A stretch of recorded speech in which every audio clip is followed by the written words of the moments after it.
Lecture du livre de la Genèse. En ces jours-là, les gens de Sodome avaient voulu s'en prendre aux deux voyageurs passant la nuit chez Lot. À l'aurore, les deux anges pressèrent Lot, en disant : « Debout.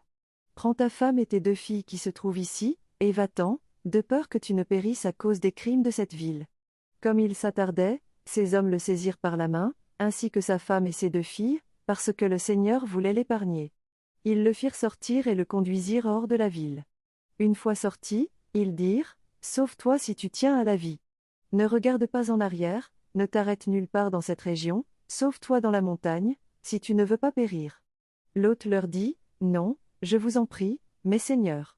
Votre serviteur a trouvé grâce à vos yeux, et vous m'avez fait une grande faveur en me laissant la vie. Mais je n'ai pas le temps de me sauver dans la montagne, le malheur va me rattraper et je mourrai. Voici une ville assez proche pour y fuir, elle est si petite, permettez que je me sauve là-bas, elle est si petite, afin de rester en vie. » Ils lui répondirent : « Pour te faire plaisir cette fois encore, je ne détruirai pas la ville dont tu parles. Vite, sauve-toi là, bas, car je ne puis rien faire avant que tu y sois arrivé. » C'est pour cela qu'on a donné à cette ville le nom de Sor. Le soleil se levait sur le pays et Lot entrait à Sor, quand le Seigneur fit tomber du ciel sur Sodome et Gomorrhe une pluie de soufre et de feu venant du Seigneur. Dieu détruisit ces villes et toute la région, avec tous leurs habitants, et la végétation. Or, la femme de Lot avait regardé en arrière, et elle était devenue une colonne de sel.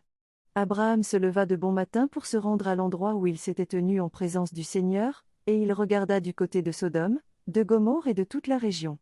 Il vit monter de la terre une fumée semblable à celle d'une fournaise.